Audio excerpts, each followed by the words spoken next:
Hello everyone, welcome to today's live broadcast, Modeling and Dissecting Hepatocellular Carcinoma Dissemination. I'm Judy O'Rourke of LabRoots and I'll be your moderator for today's event. Today's webcast is presented by labroots.com, the leading social media site for science professionals.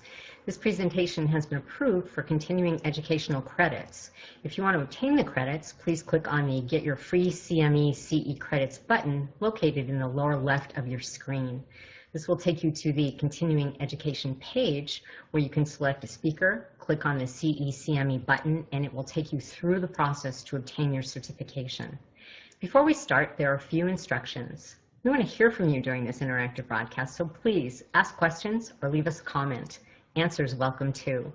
You can do this by hitting the green Q&A button at the lower left of the presentation window and typing in your comments and questions. We'll try to get to as many as we can, and we'll follow up if we don't have time today.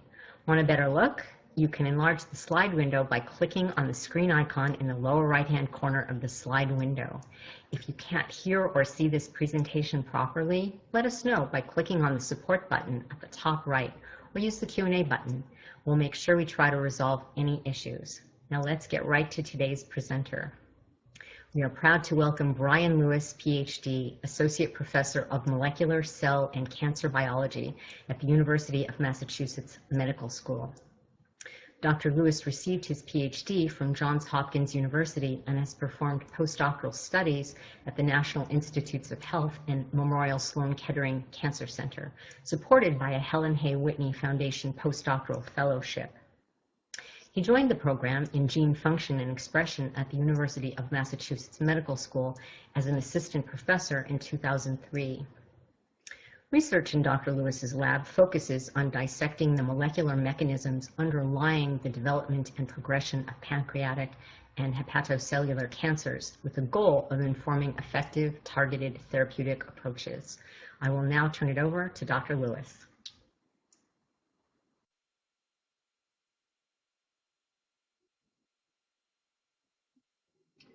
Thank you very much, and thank you to everyone for attending today's talk.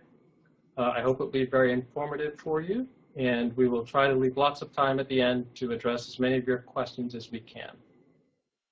So today I want to talk with you about how within my lab we're trying to model and dissect the dissemination of hepatocellular carcinoma, and I hope to convey to you during this talk why we think this topic is particularly important and how we think that this might address a very critical clinical need in treating hepatic malignancies in patients. So before I start, I just want to make the obligatory disclosure. I have none to make. I do not get money from private companies. All the work that I will talk about is funded either by the National Institutes of Health or by private nonprofit foundations. The disease we're going to talk about today is hepatocellular carcinoma. It's a leading cause of cancer-related death, both in the United States and worldwide. And you can see from this slide that worldwide is the second leading cause of death among men and the sixth leading cause of death among women. And approximately there are over 500,000 people who die from this disease worldwide. The leading underlying causes of this malignancy are due to chronic liver insufficiency or chronic liver inflammation, scarring, and cirrhosis. And chronic hepatitis B and hepatitis C virus infections are the primary causes of this worldwide. In the United States and other Western countries, in Western Europe, for example, there are other significant causes associated with alcohol use and other etiologies that induce liver cirrhosis and damage. Now, importantly, this is a cancer with very poor prognosis. The average survival after diagnosis with HCC is approximately 1 year. And for those patients who are eligible to undergo curative resection of their tumors or surgical removal of their tumors, this average survival then increases to approximately 2 years. Now, very importantly for understanding this disease or for thinking about this disease, if a patient presents with disease that has invaded into vascular structures outside of the liver, or if this patient presents with disease that has spread to other tissues outside the liver, then these patients are no longer candidates for surgical resection. And currently, surgical resection or liver transplantation are the only potential curative treatments that we have available. All of our other treatments that we utilize to a very large extent have the ability to extend survival, but they are by no means curative. And patients who receive these treatments will ultimately die from their disease. So these statistics are from the American Cancer Society, and they highlight some of what I just told you.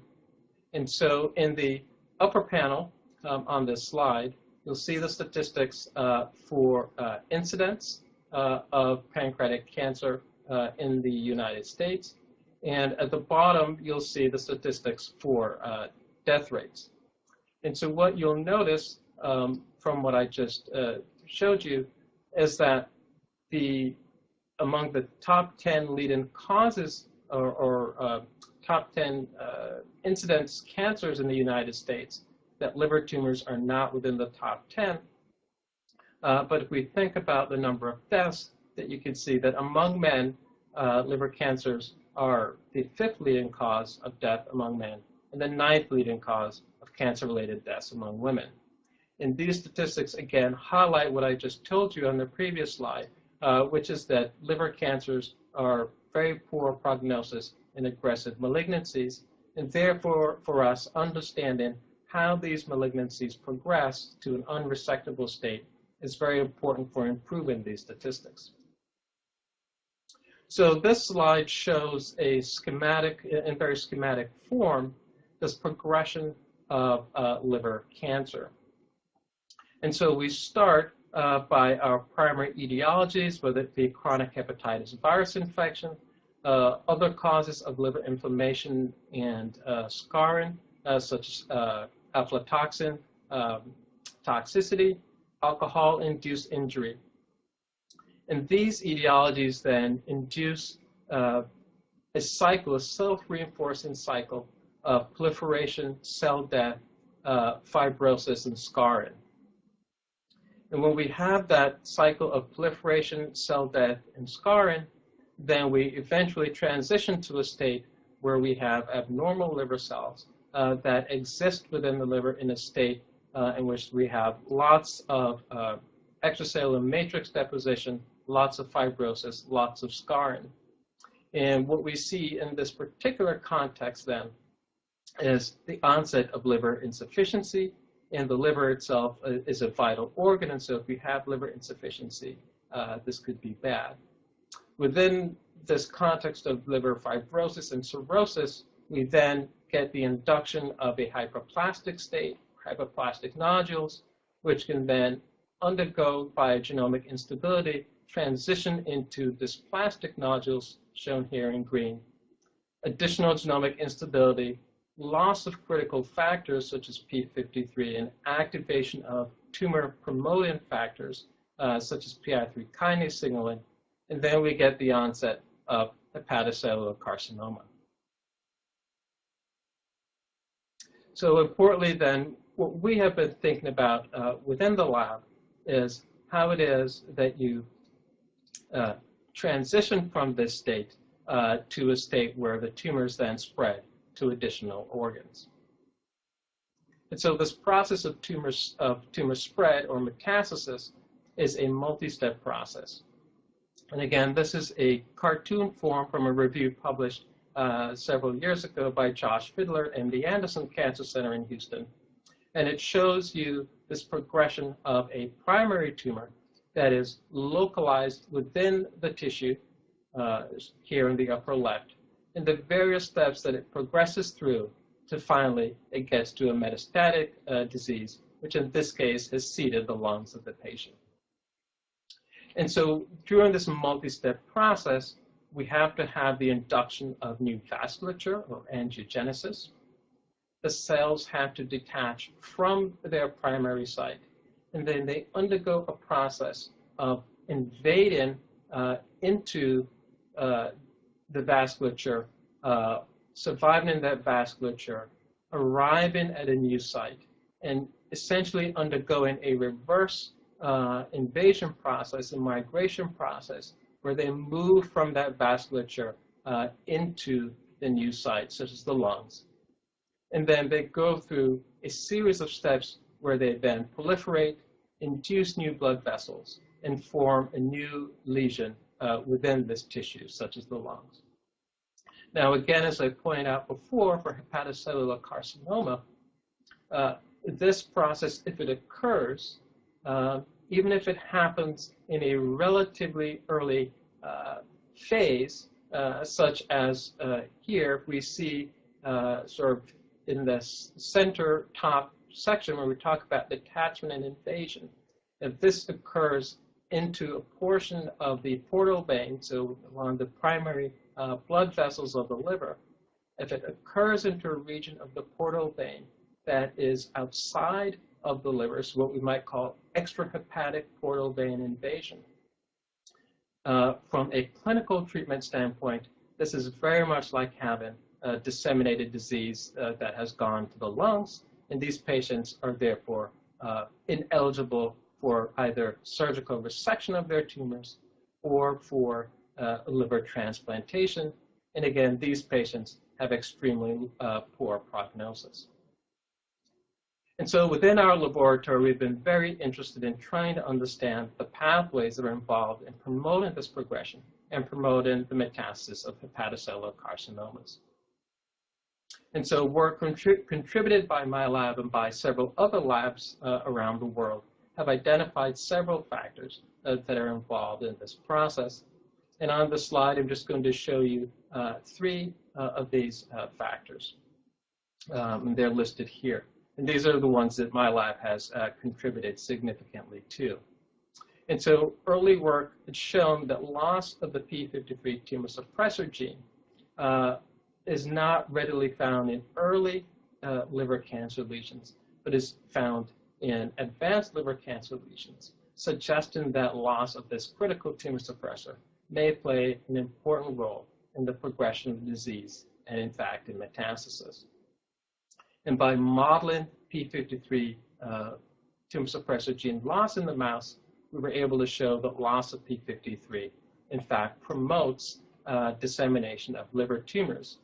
Importantly, in our studies, we found that loss of p53 did not impact the development of liver cancers. So we had a similar rate of tumor formation in the presence or absence of p53 function. The absence of p53 function readily promoted the dissemination of these liver tumors to the lungs, suggesting that p53 inactivation plays a critical role in this process of HCC dissemination.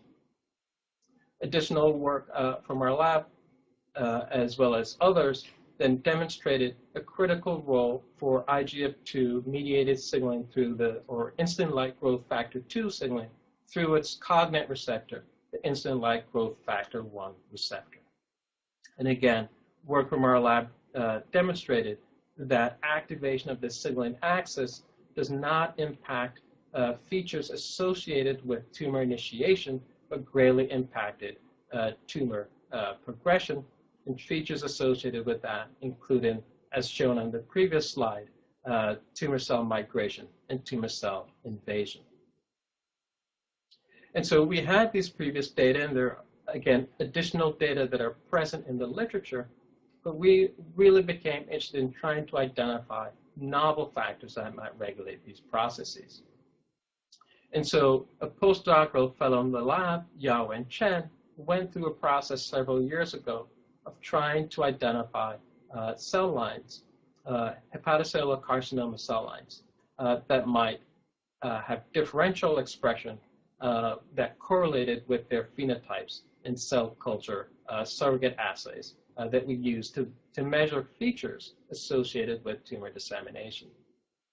And so shown on this slide is a cartoon version of an assay that we use, which is a transwell migration assay.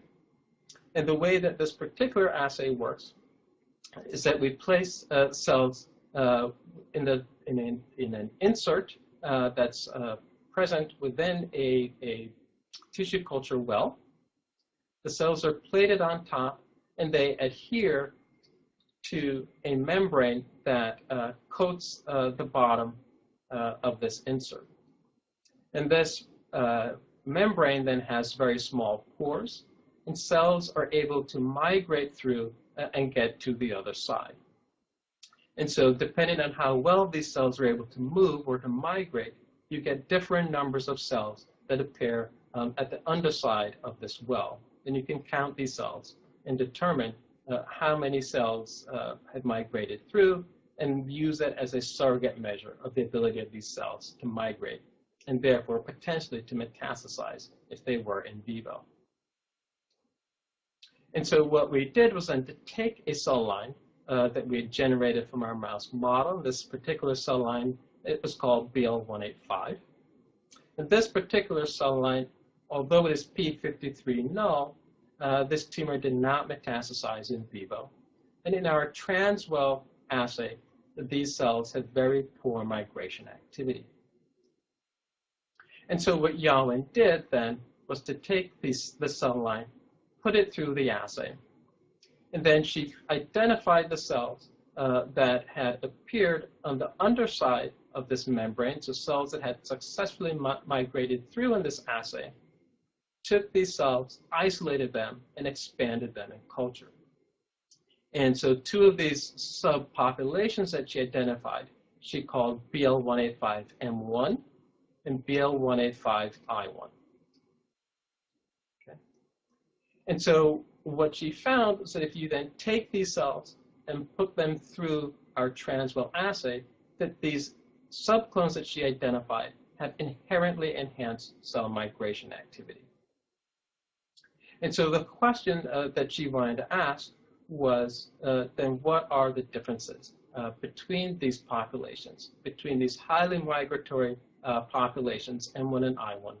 And what are the gene expression changes that have occurred in common between these two cell lines that's different from what occurs in the parental line?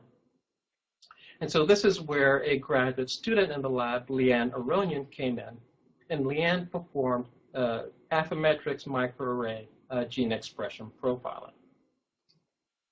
And so when she did this profiling experiment, she identified over 300 genes that had very significant gene expression changes as assessed by a twofold or more change in expression and an adjusted p-value of less than 0.01. And so when we looked at the gene ontology or GO-term annotations of these genes, we identified many genes and many processes that had been previously linked to tumor cell migration and tumor metastasis. And so among these were the EMT factor TWIST2, the transcription factor HIF1 alpha, and importantly, a factor identified previously by Scott Lowe's group at Cold Spring Harbor, DLC1, that had been shown to correlate and associate with hepatocellular carcinoma invasion and progression in vivo. And so these findings then suggested to us that our data set, our gene expression data set, was in fact a robust one, and then might then identify for us high-value novel players in these processes. And so one of the factors of interest to us was a transcription factor called KLF6, or kruppel-like factor 6.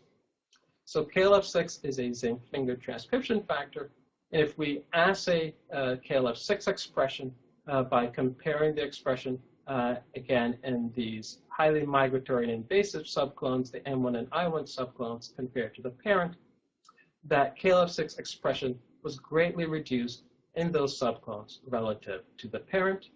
And if we looked by Western blotting, we can see in the panels to your right, we can see that again by the protein level, and not just at the messenger RNA level as we see in the left-hand panels, that the protein level, KLF6 expression is vastly reduced in these highly migratory and invasive HCC cells, again, relative to the parental control. So again, what is KLF6? So it's a zinc finger transcription factor. It's important for development So homozygously deleted mice die during embryonic development. KLF6 has been shown to act as a tumor suppressor in several human cancers, and decreased KLF6 expression correlates with HCC prognosis. Now, KLF6 is a transcriptional regulator which can act as both an activator and a repressor, and several of its targets, such as e-cadherin and matrix metalloproteinase 9, or MMP9, have been previously suggested to play critical roles in tumor metastasis in vivo. So if we look at the schematic in the bottom right, we can see some critical features of KLF6, and I just want to highlight a couple of these for you. So first, as a transcription factor, it has a nuclear localization signal that leads to its import into the nucleus. The C-terminal portion of the protein is where the zinc finger binding domains are encoded, and you can see that these are encoded across 3 separate exons in the gene.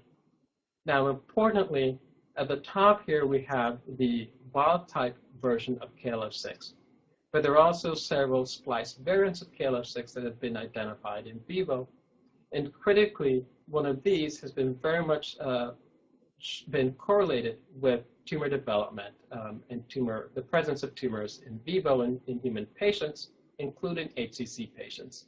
And this is the so-called SV1, or splice variant 1.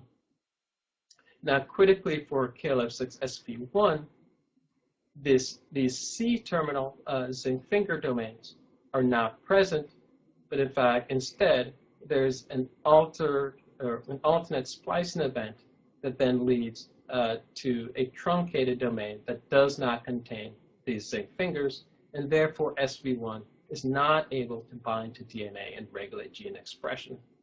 And so the SV1 splice variant is believed to be a dominant negative, or a tumor-promoting form of KLF6. So again, previous work from Scott Friedman at Mount Sinai in New York had shown that KLF6 expression decreases as you go across the spectrum of HCC. And so in normal tissues, there are relatively high KLF6 levels, and KLF6 levels decrease until you can find extremely low levels in advanced HCC. Now, importantly, if you plot patient survival, those patients that have higher KLF6 expression, such as those shown here, have better prognoses than those patients who have very low KLF6 expression. And so these data point out, or suggest, I should say, potentially a critical role for loss of KLF6 function in promoting the progression of hepatocellular carcinoma. So we, Leanne, in my lab, then undertook a new analysis of KLF6 expression in HCCs. And just as Scott Friedman's lab found, she found that there is decreased expression of KLF6 messenger RNA in hepatocellular carcinomas relative to the normal liver. Importantly, Leanne found that if we compare different subsets of hepatocellular carcinomas, that those hepatocellular carcinomas that demonstrated invasion into the portal vein had reduced levels of KLF6 mRNA compared to those that did not display invasion into the portal vein, suggesting that loss of KLF6 is correlated with a more aggressive disease that's able to invade and therefore renders these patients ineligible for curative tumor resection. So to begin to dissect how KLF6 might affect these processes, we performed shRNA-mediated knockdown of KLF6. And on the left, you can see the Western blots demonstrating effective knockdown of KLF6 using 2 independent shRNAs. And the consequence of KLF6 knockdown is shown on the right in a transformation assay, a soft agar colony formation assay. You can see that loss of KLF6, a reduction of KLF6 expression, leads to enhanced transformation. So it leads to increased numbers of colonies in this anchorage-independent growth assay. Now, pertinent to the phenotype of greatest interest to us, the ability of these tumor cells to metastasize, we then put the KLF6 knockdown cells and controls through our transwell migration assay. And the results from one such experiment are shown here in quantified form. And so again, both of the shRNAs that reduce KLF6 expression then lead to an increase in tumor cell migration in this transwell assay relative to the controls. And so these data suggest that loss of KLF6 function or inhibition of KLF6 function leads to enhanced cell migration and potentially to enhance tumor metastasis in vivo. And so then we decided to model loss of KLF6 in vivo to directly address this question. Does loss of KLF6 lead to increased hepatocellular carcinoma metastasis in vivo? And so I want to introduce you to the model system that we use for these experiments. And this is the RCAS-TVA modeling system. And this system has two essential components. The first essential component is an RCAS vector, and that's based on the avian leukosis virus. This is an avian retrovirus. It typically infects animals of avian species. And the second critical aspect of this model is the receptor called TVA. And so TVA receptor is the factor to which ALV or avian leukosis viruses bind, and this allows their internalization into the cell. Now, importantly, mammals such as mice, humans, do not have the gene that encodes for TVA. And so mammalian cells, murine cells, are insensitive to infection or cannot be infected by avian leukosis viruses or RCAS viruses. However, if we drive expression of the receptor in a transgenic animal, we can then render particular tissues within the mouse susceptible to infection by RCAS viruses.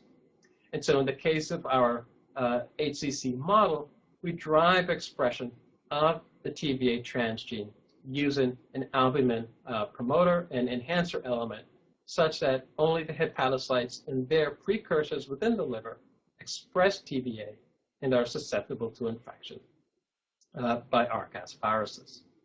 And we have previously published this model about a decade ago in a paper published in Molecular Cell Biology, or MCB. So the strategy that we then use for modeling HCC using this system is then to generate the transgenic line that I told you about, the albumin TVA transgenic line.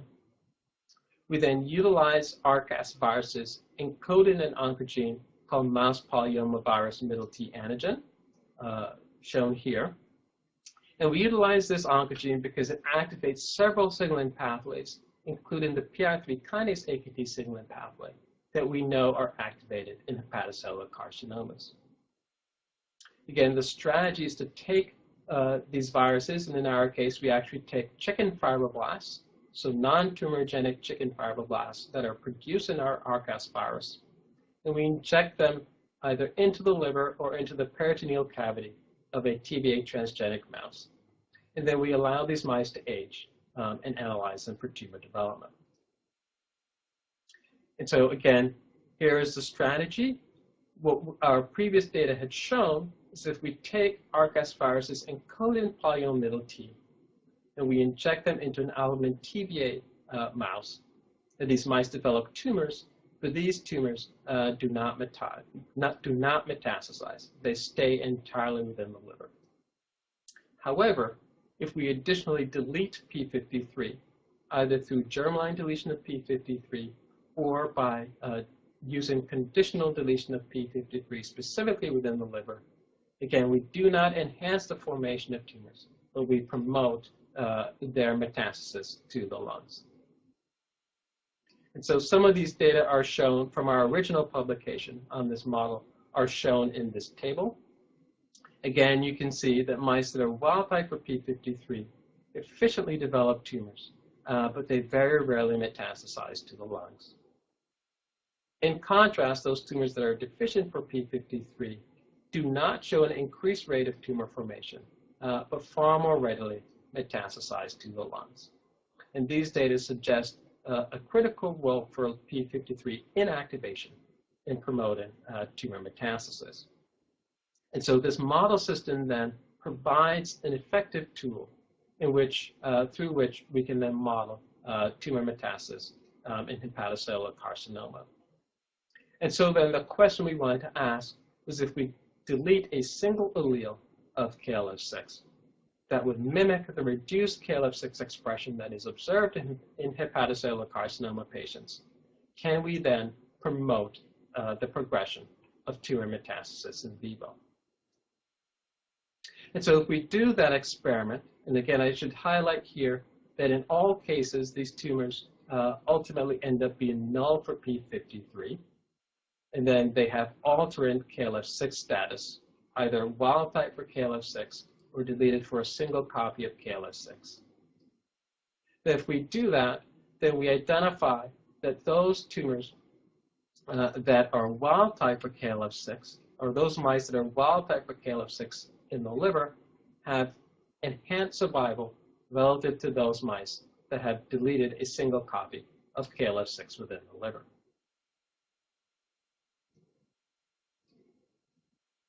Interestingly, one of the things that we found, which is frankly in contrast to what we expected, was that the histology of the tumors that form does not change. So loss of KLF6, loss of a single allele of KLF6, does not impact the histology of the tumors that form. However, we found that KLF6 wild-type tumors failed to metastasize in this particular cohort, while those that lack a single allele of KLF6 readily metastasize to the lungs. And so here are some histology images. Here is the single metastatic focus that we identified in a KLF6 wild-type tumor. And shown in the additional panels are some of the examples of lung metastases that we identified in mice that were heterozygous for heterozygous for KLF6. And these data just are shown here for you in quantitative form, that in no instance in a single instance where we identified hepatocellular carcinomas in KLF6 wild-type livers did we identify grossly visible metastases to the lungs. And the single focus that I showed you was actually identified upon sectioning through the entire lungs to identify that single focus. Whereas in the case where we delete a single copy of KLF6, we readily identify metastatic foci within the lungs.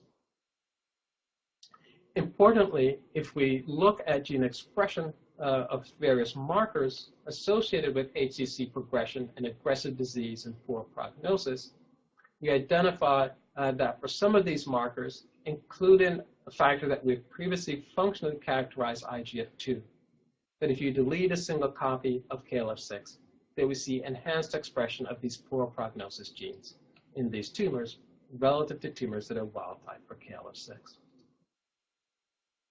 And so we were then trying to understand how it is that this enhanced metastasis might occur. And so we returned to our cell culture studies. We began to look at factors that had been previously associated with tumor metastasis in vivo and tumor cell migration. And so this is a very busy slide, but I put it up here just to highlight one thing for you, which are this small GTPase called RAC1. And RAC1 does several things within the cell, but one of the things that it does is that it impacts the actin cytoskeleton and enhances cell migration, both in vitro and in vivo. And so we then asked, can we identify enhanced activation of this critical factor RAC1 in hepatocellular carcinoma cells in which we have either intact KLF6 or cells in which we have reduced KLF6 function using shRNAs. And what we found was that we have enhanced RAC1 activity in these cells, and also enhanced activity of a related factor, CDC42, in cells in which we reduced KLF6 function. Importantly, we were able to show that RAC1 function was critical for tumor cell migration. So I'll just have you focus on the panel on the right that shows our migration data. And so if we look at hepatocellular carcinoma cells that we've infected with the control shRNA, they have a migration, a level of migration activity that we've normalized to 100%. If we knock down KLF6, we can see that we increase that migration activity. But importantly, if we use an shRNA against RAC1, we then reduce this migration activity down to baseline, suggesting that RAC1 activity is critical for this enhanced migration. Now, importantly, I'd shown you on the previous slide that we also saw enhanced CDC42 activity in these cells. But you'll notice that if we knock down CDC42 with shRNAs, that we do not impact this enhanced tumor cell migration. And so these data suggest that really that RAC1 is the primary driver of tumor cell migration downstream of KLF6 knockdown, and that CDC42 does not play a primary role. Although additional data that I will not show you suggests that there is in fact a role for CDC42 in this process. So again, I showed you before, told you before, that KLF6 is a transcription factor. And so of interest to us then was identifying the targets of KLF6 that might mediate this process. And so to do this, we took two approaches that we combined. The first was to do chromatin immunoprecipitation, or ChIP, coupled to deep sequencing. And by this approach, we'll identify all the sites or many of the sites throughout the genome at which KLF6 is found within hepatocellular carcinoma cells. We then combined that data set with a gene expression profiling data set where we compared the expression profiles, messenger RNA expression profiles of hepatocellular carcinoma cells with intact KLF6 or cells in which we have used an shRNA, we've knocked down KLF6 expression, and then we've intersected these two data sets.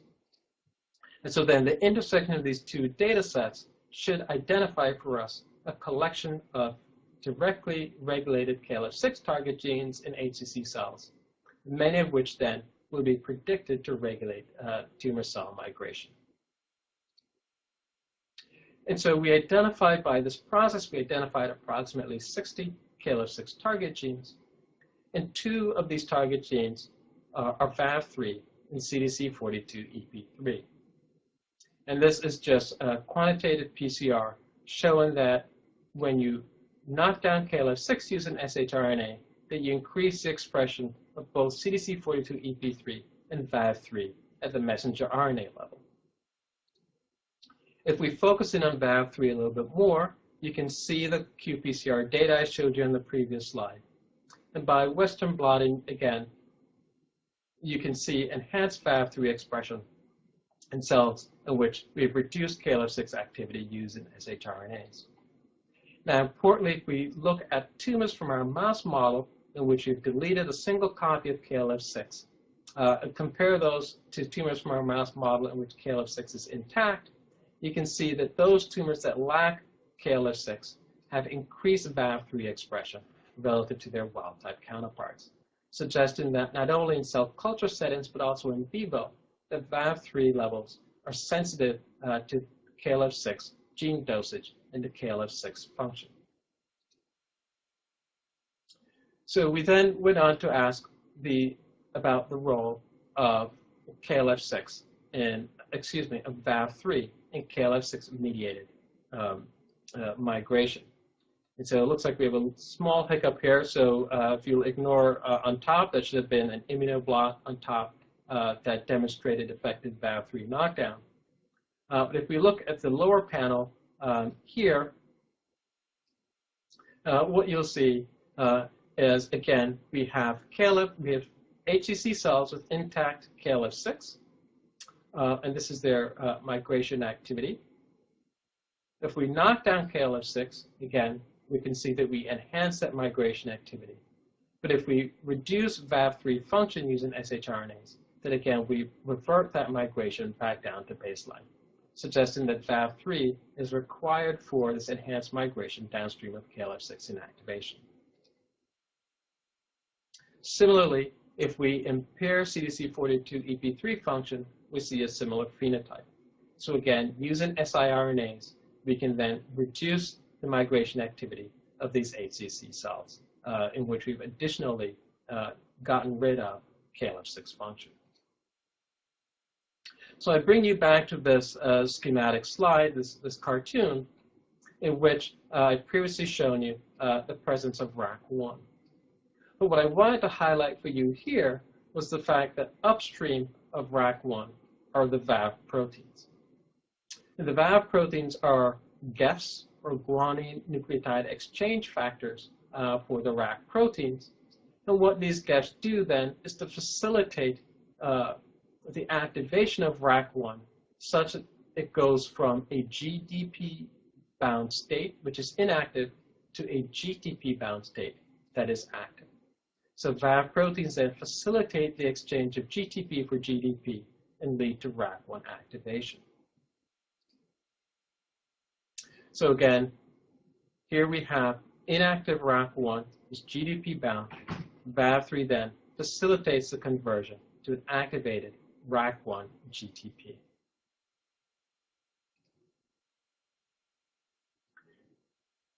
So the other thing I want to highlight for you here, and this is going to come up in the next few slides, are some of the functional domains of VAV3. So VAV3 belongs to a family of proteins, the DBL family of proteins. Excuse me, my light just went out.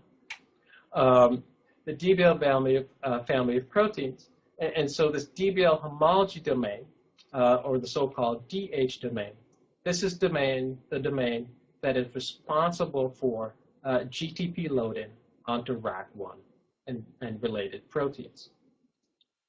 And so, then mutations within this domain that inactivate its GEF function or its nucleotide exchange function would then be predicted to inhibit RAC1 activation.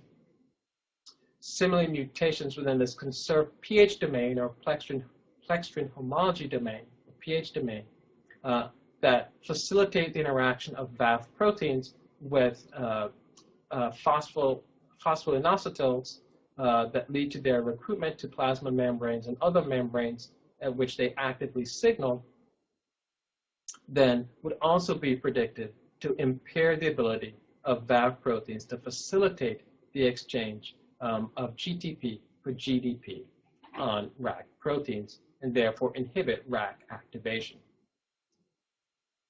So if we look in HCC cells in which we have inactivated KLF6 using shRNA, and we additionally inactivate VAV3, you can see that we reduce the levels of RAC1 activation. So in the left column, here is the RAC1 activation that's seen upon KLF6 knockdown, and it's normalized to 1. And if we then, again, so this is our level of activation, normalized to 1 when you inactivate KLF6. If we additionally inactivate VAV3, we reduce that activation. If in cells that have VAV3 knockdown, we ectopically express wild-type VAV3, we can restore to a very large extent that RAC1 activation. However, mutants within the GEF domain or within the pH domain fail to do so to the same extent. Similarly, if we look at cell migration, again, cells in which we have knocked down KLF6 have high migration activity that we've normalized to 100%. If we knock down VAV3, we reduce that migration activity by 50%. If we ectopically express in those cells wild-type VAV3, we restore significantly that migration activity. But again, our mutants in which we either cannot, we inactivate the GEF activity or we block the pH domain, then fail to significantly rescue that migration activity. And so together with the data on the previous slide, these data then suggest that VAV3, and importantly, its function serving as a GEF for RAC1 then is required for cell migration downstream of KLF6. And so just to quickly summarize what I've told you today, we've demonstrated that reduced KLF6 expression correlates with extra-hepatic invasion in HCC patients. And these correlative data suggest that maybe there is a potential role for KLF6 in promoting the progression of metastasis of HCC in vivo in patients. In cell culture systems, we've shown that KLF6 regulates cell migration, that inactivation of KLF6 leads to enhanced migration, a phenotype associated with enhanced metastasis.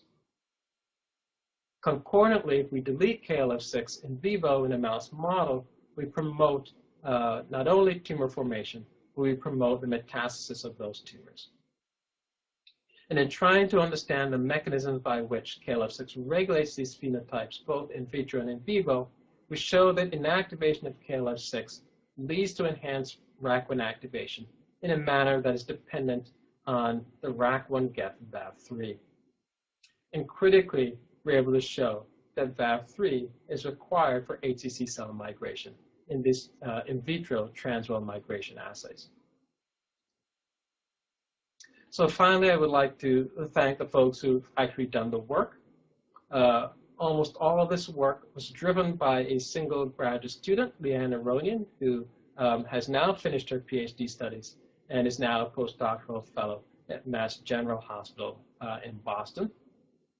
Our bioinformatics, our gene expression profile and ChIP-Seq data were analyzed by our colleague here in our department, Julie Zhu.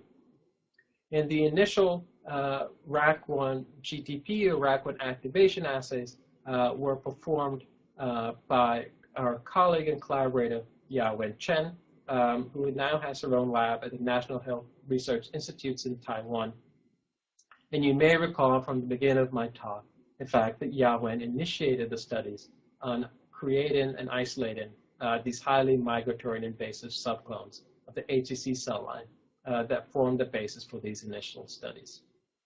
And finally, I need to acknowledge funding from the National Cancer Institute at the National Institutes of Health that has supported our work financially. And so with that, I'd like to say thank you for attending this seminar, and I look forward to seeing your questions and answering them. Thank you. Excellent presentation, Dr. Lewis. Thanks for bringing that information to us. Before we get started with all of your questions, here's a quick reminder about how to reach us today. Questions can be sent via the Q&A button at the lower left of the presentation window. We'll get to as many as we can, and we'll give you a few moments to formulate your questions.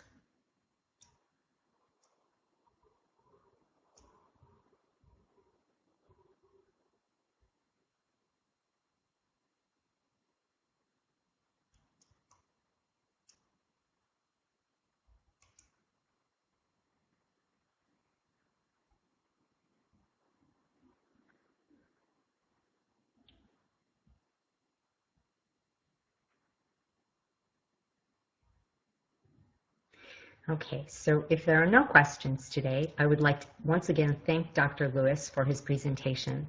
Do you have any final comments, Dr. Lewis?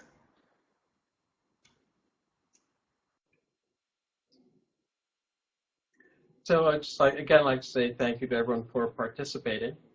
Certainly you may feel free to reach out to through lab roots with additional questions if you have them. And I just want to close by again reemphasizing the clinical significance of this question, not only for hepatocellular carcinoma, but frankly for other tumor types as well. I think really understanding how tumor cells metastasize will be very critical for our clinical management of these diseases.